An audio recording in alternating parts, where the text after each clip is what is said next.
Welcome to the Quick Talk Podcast with Joshua Latimer, where we discuss business, life, family, faith, struggle, fire, pain, and ultimately winning. It's time to take massive action. Look, I can't work harder on your life or business than you do. It's ultimately all on you.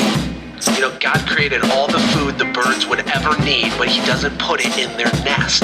You've got to go get it. 10 out of 10 people die. So how about doing something today that actually matters while you still can?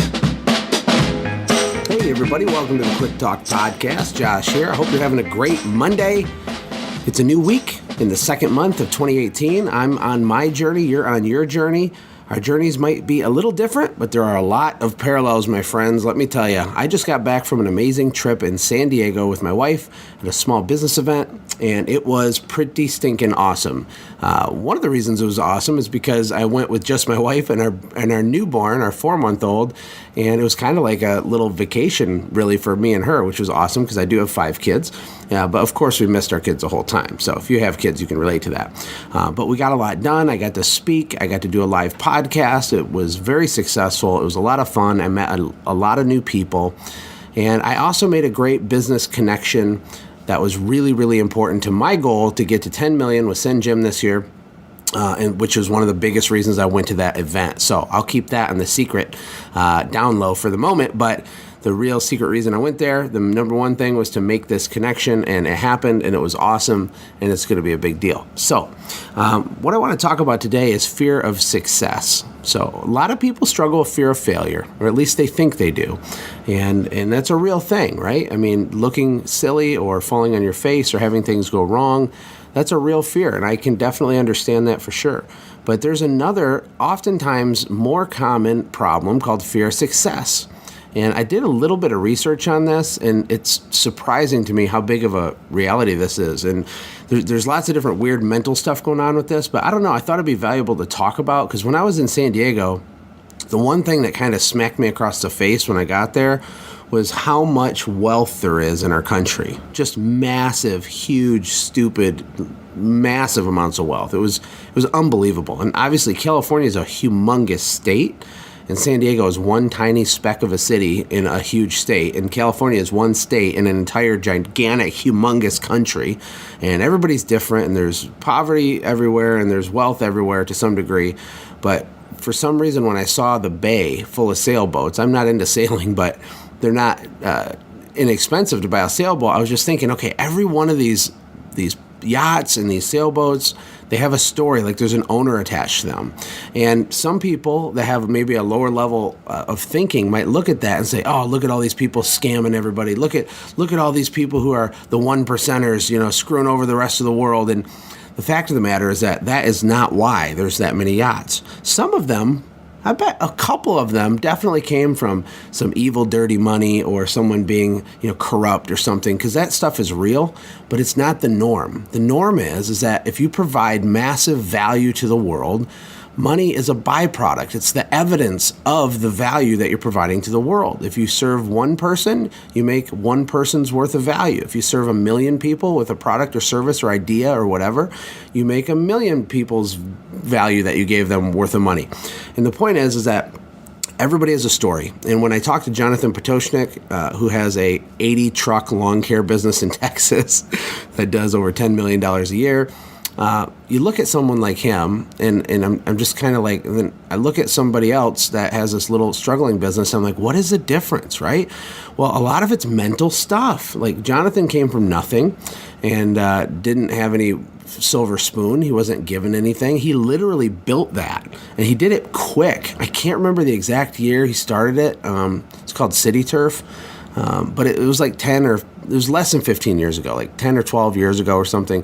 It's not that old of a company, and it's mind-boggling. And so I'm looking over the bay, I'm looking at all this wealth, and I'm looking at people that struggle, because I talked to so many of you guys on the phone, so many of the people in my boot camp, and there's so much mental baggage. It's holding everybody back. We're overcomplicating everything, and we make everything just feel like Mount Everest. And so the example I used this weekend at the event was like, you might have like one employee doesn't turn in their paperwork, right? And so they don't turn in their paperwork and you completely lose it. You're like, gosh darn it, what's wrong with you? You never turn in your paperwork, you dumb idiot, blah, blah, blah. And like, I can relate to that. But the reason that you have this insane overreaction to that one tiny thing is because of all the external pressure and stress combined. And then that forces you to view that one issue, one singular little itty bitty, totally solvable problem of they didn't turn in their paperwork. Okay.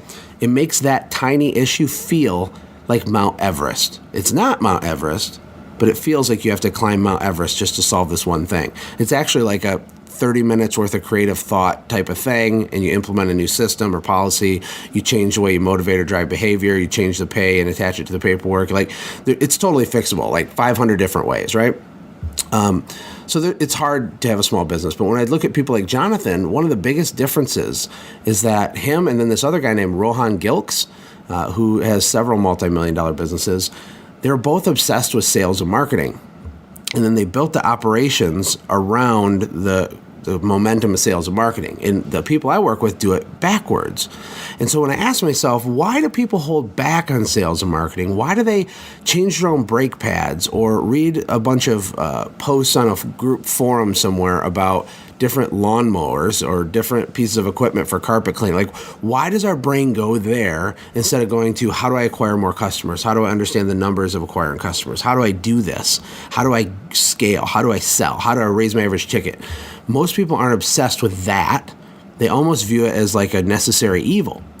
But the ironic part is like that is the thing that you have to do to have the large business. And so if you have the visions of grandeur for the large business, you have to be like that, or it's going to take you 50 years to build anything. And so then when I looked at the story behind that story, I'm like, okay, well, why are people struggling to sell, or they're scared to really, really go all in? Like, they sell, they might even say that they like to sell, but they're not really doing what all they could. They're not networking like a maniac. They're not pushing anywhere near as hard as they could. What's holding them back? And for a lot of people, it's fear of failure. But for another group of people, it's fear of success. And actually, as I started researching this for the podcast today, it makes sense, because maybe you came from nothing. Maybe you know, even subconsciously, how uncomfortable it would make your family feel if you achieved too much. Maybe your friends might look at you different if you achieve too much. And so what happens is you have this disconnect in your goal and then your belief on a subconscious level. So if you have this big goal on the one hand, but on the other hand, you feel like you're going to be embarrassed by achieving it, or it's going to alienate everybody you care about by achieving it, right? Or maybe you feel you struggle with what's called imposter syndrome. This is huge. I guarantee a lot of people can relate to this. Imposter syndrome is where you feel like you're not good enough. You're going to get found out for the fraud that you are. You know, you're not smart enough to have that $2 million business. Who am I? You know, who do I think I am? That kind of stuff. When in reality, the people that have the large businesses, there's nothing different about them. They're not anything. They're just people. The difference is in their daily behaviors. That's it. Like their habits. It's not, you don't get a big business because you have a high IQ. You get a big business because of your daily habits and your behaviors, right? Hopefully that makes sense, guys. And I'm not going to spend a lot of time today, but I did get a message from one of our listeners saying, hey, you should make a podcast about the fear of success. And I can tell you it's very real. And I pulled up some bullet points here. One of the things people struggle with is the fear of not coping with success, right? And it's sometimes it's more comfortable to stay in your current position. Even though you want success, you're comfortable enough to not push hard enough anymore. And it's kind of like having the golden handcuffs. You're stuck, right? You're just comfortable enough. And for a lot of you that have like a side business and you have a job, but you also say that you have this vision of building this big business, you're not going to do it because your back's not against the wall. You're too comfortable. You have to kind of jump off the cliff. You have to burn the bridge. You have to make some sort of a decision that's going to push you, right? But you know, it's hard for people to do that when you get stuck in that mindset. The other thing is fear of selling out, right? And again, if you have a family or a network of friends that view wealth or money or success or ambition even as bad, which a lot of people do have those types of networks, then you're, by default, by even picking a big goal, you know that you're working towards alienating yourself from those people. And you got a hard choice to make. Are you going to follow your path for your family? Are you going to change your family tree? Are you going to worry about what you feel called to do and what you feel is the highest and best use of your time and talents?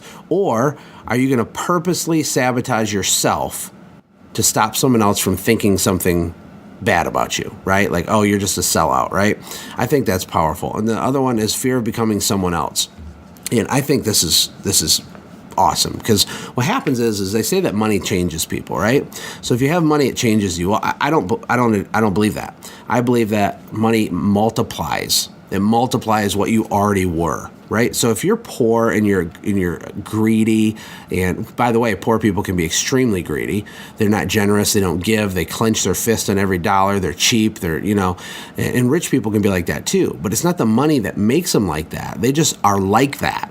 And if someone is generous and giving and kind, right, and then they build up a big business, it's not going to change them to being an evil, greedy, money-grubbing whatever. That doesn't even make sense.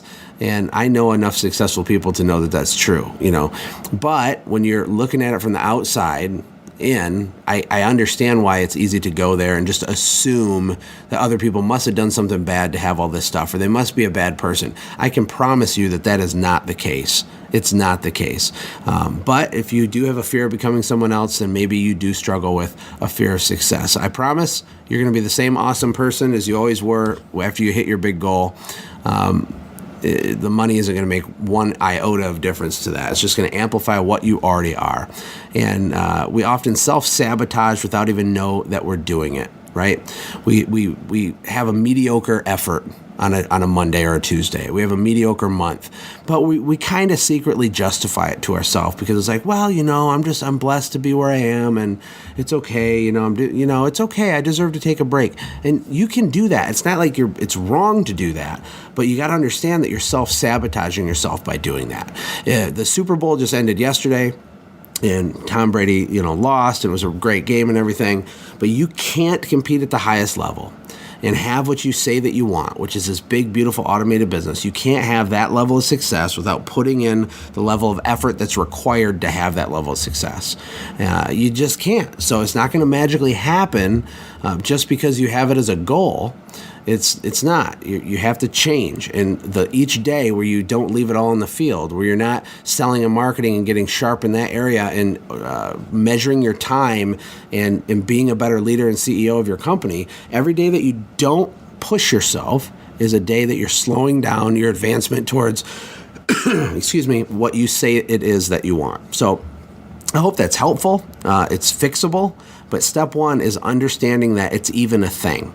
And so I want you to ask yourself, do you have a fear of success? Do you have a fear of success? If you actually got what you wanted, would you be the first person in your entire extended family to even have it? Does that make you uncomfortable? What would your friends think? Would they cheer for you? I posted a thing on Facebook the other day, a meme that I saw, and it said, pay attention to friends who don't cheer when you win. How cool is that? Pay attention to people who don't cheer when you win. That's a big deal. I don't know about you, but I only want to have friends and people in my life that are going to cheer when I win, because it's not a competition with them. It's just a competition with ourselves. So if you need to change your friends group, do it. If you need to take a few days off and get clear and fire yourself up, do it. Do what you got to do. I hope you have a great week. I'll talk to you guys tomorrow. Take care. God bless. Hey, thanks for hanging out, friends. And from all of us here at the Quick Talk Podcast team, we hope you loved today's show. We hope that you were inspired to become a doer and not just a listener. Apply what you've heard today in your own business and watch things change for the better. Lastly, remember that all the money in the world can't save your soul. Seek first the kingdom of God, my friends. We'll see you next time.